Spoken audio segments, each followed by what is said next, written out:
Yes, so my name is Kyobutungi. I'm a lawyer and a consultant. I went to UCT in 2013-2014 for my master's in law. So I'm an alumni of the university. I'm also the coordinator and secretary of the alumni chapter in Uganda. So without further ado, today we are here to discuss technology, AI, and entrepreneurship. And with me is Awel, Awihanganye, who is, as they say, the management professional, and he's very well versed with entrepreneurship in Uganda. So I'm going to allow him to talk more about who he is to us. I should first of all start by expressing my thanks and gratitude to the University of Cape Town and the Alumni Office for asking me to be your guest speaker today. Thank you for inviting me. My name is Awel, Awihanganye, and in terms of what I do and maybe what qualifies me to be here is I would say I haven't built $1 million business, so in terms of entrepreneurship, I hope I can still qualify to speak authoritatively about that. But neither am I really a tech person, but I have interfaced with technology and I understand how that is shaping our everyday life. But I would say like I'm a merchant of ideas. I'm driven by thought and ideas in terms of like how we can use ideas to change society, how to get things working from just ideas to real enterprises and creating opportunity and creating sustainability out of that.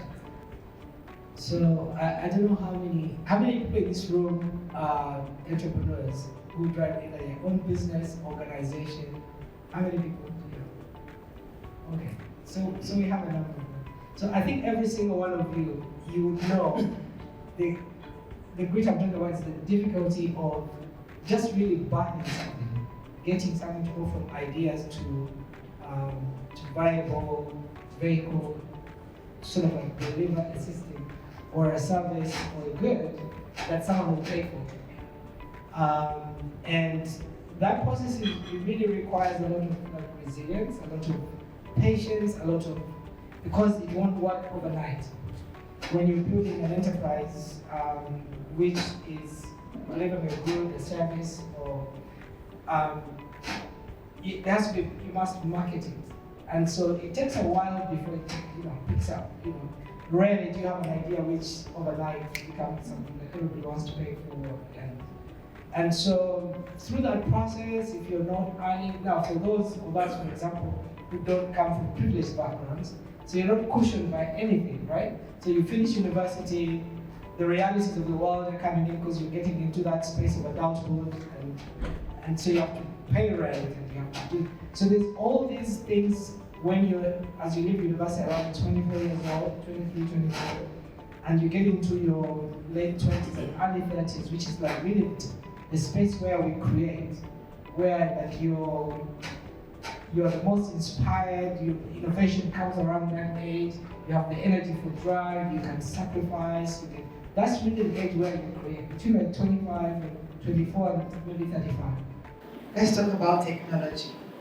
Let's talk about AI. I think right now in the news, we have AI as a major contributor, a major accelerant to development and growth. We have the Microsoft's ChatGPT. So how are these going to impact Uganda? Are we still very far from them, or are they actually going to impact Uganda? And what can Ugandans do to make sure that they benefit and utilize those technologies? So I think technology changed the world. The internet has changed the world, and I think now AI is sort of like taking it to completely different direction that we never even envisioned it would go. But I think, so two things. I think for countries like ours, like Uganda, where you still have internet penetration that is hugely limited to less than 30%, 20% of the population having access to technology or rather internet, whether it's through the phone or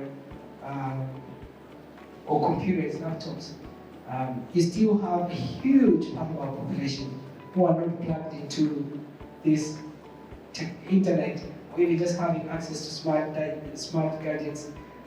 So when you start talking about even like GPT and AI, it's still such a far off dream. It's such a far off reality for over 90% of our people. And my contact with technology is from, again, part of my work as a merchant of ideas, convincing government the need to use technology in engaging citizens. And a number of years ago, and the idea was then that we could use open platforms to be able to bridge the distance between the government and the citizen.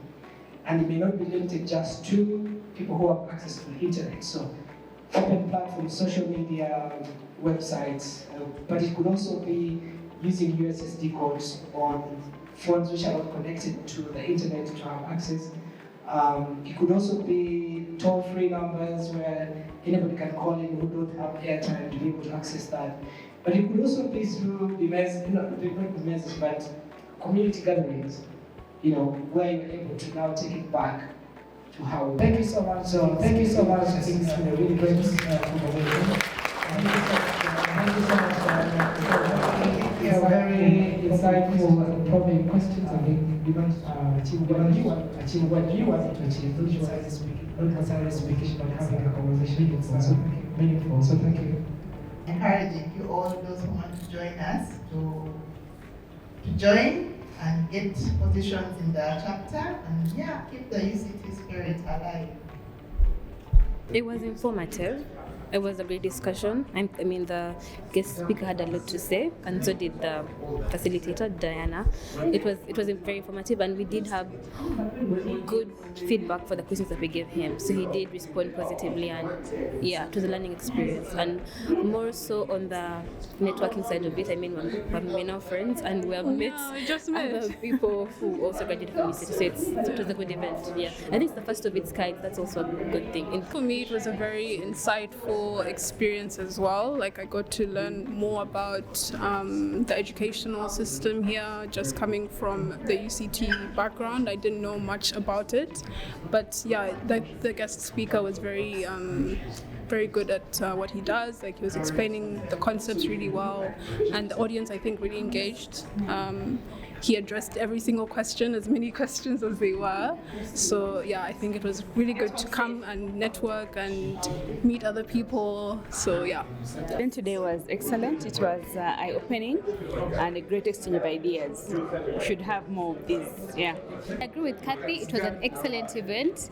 It was a very good opportunity to exchange new ideas, meet new people, networking opportunities, and everything. So I'm sure that good things are going to come out of this today. And it is something that I commend the Alumni Office for arranging. And I would encourage the local chapter to keep arranging these events as well. I think they're wonderful.